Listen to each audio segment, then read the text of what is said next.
Hello દોસ્તો, આજે આપણે કરીશું અમ્બ્રેલા ફ્રોક કેવી રીતે સીવવું અને ગળાપટ્ટી કેવી રીતે બનાવવી. તો અહીંયા પહેલાં આપણે ગળાપટ્ટી છે ઊંધી, તો પહેલાં આને પણ આ સિલાઈ કરી લઈશું.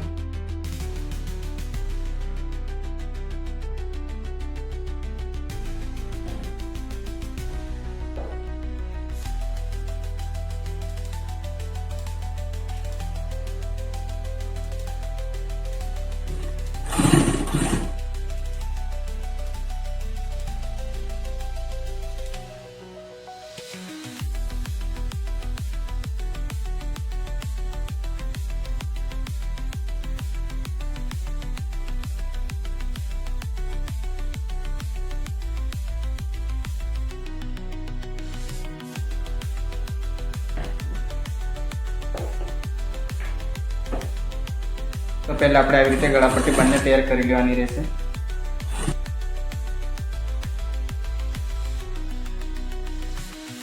અહીંયા નાના નાના કટ આપી દેવાના આવી રીતે, તો તમારે અંદર ક્રીઝ ના પડે એના માટે ખાસ ધ્યાન આપવું.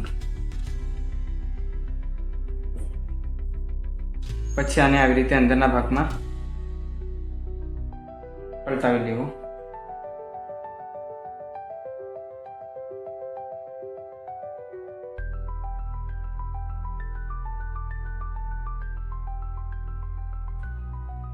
આ એક સિલાઈ માર્યા પછી અહીંયા ઉપર બીજી આપણે એક સાઈડમાં સિલાઈ મારી લેવાની રહેશે.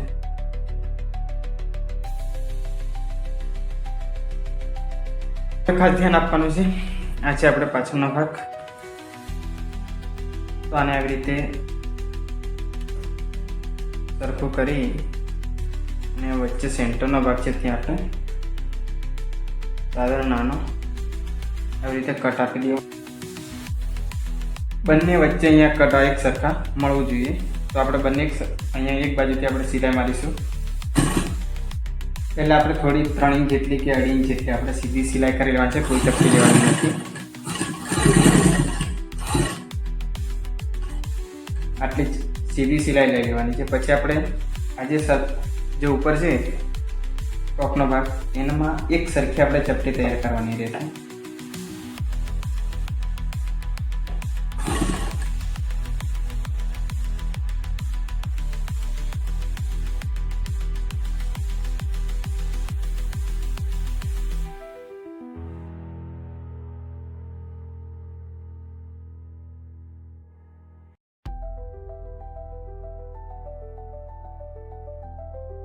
અહીંયા ઉપર આપણે આવી રીતે ધારેલી થોડી એક સિલાઈ પણ મારી લઈશું આવી રીતે.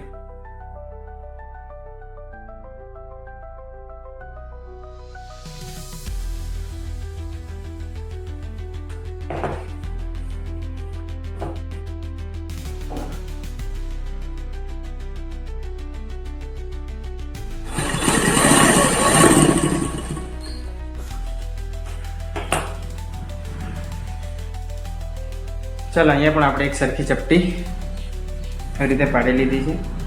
1 2 3 4 એવી રીતે અહીંયા પણ 4. તો નીચેના ઘીની આપણે મોરી વાળી લઈશું એક સરખી.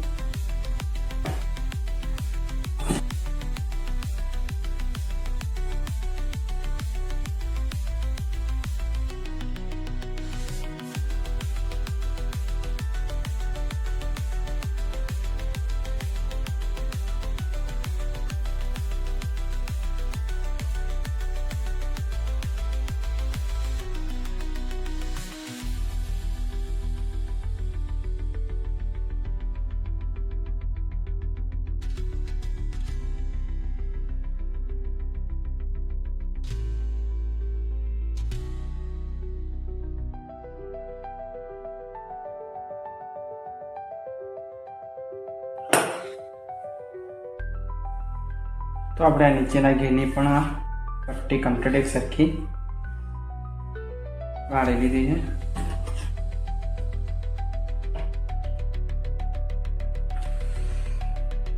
ચાલો, આપણે બંને ઘેરનું નીચેની સિલાઈ પણ થઈ ગઈ છે. તમે દેખી શકો છો આવી રીતે આપણે ઘેરની સિલાઈ વર્ક કર્યું છે.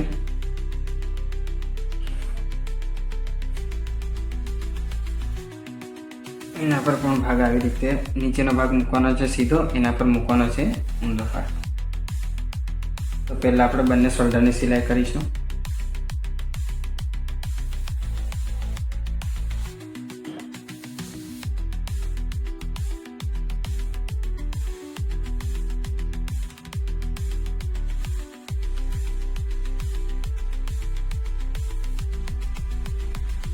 તો હવે આપણે જોઈન કરીશું બોલ. ભાગ આપી દઈશું આવી રીતે ને સાધારણ અહીંયા નાનો કટ આપી દઈશું, એટલે ત્યાંથી આપણને યાદ રહે કે ખાડાવાળો ભાગ છે ને કયો ખાડા વગરનો ભાગ છે. તો અહીંયાથી આ છે આપણે આગળનો ભાગ અને આ છે આપણે આગળનો ભાગ અને આ છે પાછળનો ભાગ. તો અહીંયાથી આપણે ભાગ રાખવાનો છે સીધો અને ઉપર બાઈ મૂકવાની છે ઊંધી.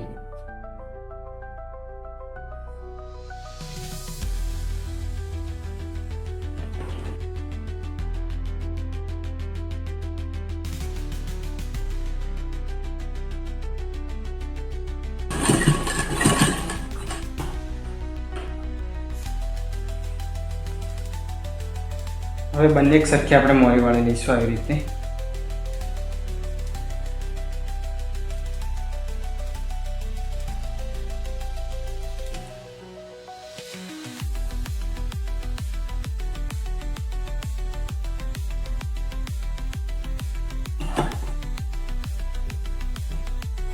હવે અહીંયા આપણે આવી રીતે ઊંધું રાખી બંને ભાગ ઊંધા રાખવાના છે અને અહીંયા આપણે સાઈડ કટની બંને ભાગની સિલાઈ કરી લેવાની રહેશે.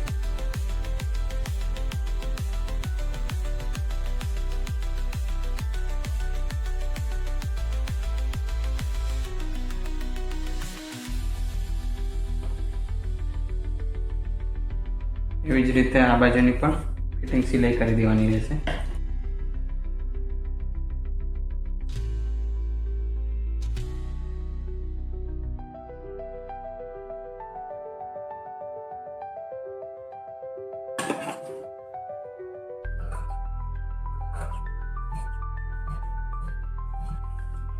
તો આપણે બંને બાજુની સિલાઈ પણ કરી દીધી છે. તો હવે આને આપણે સીધું કરી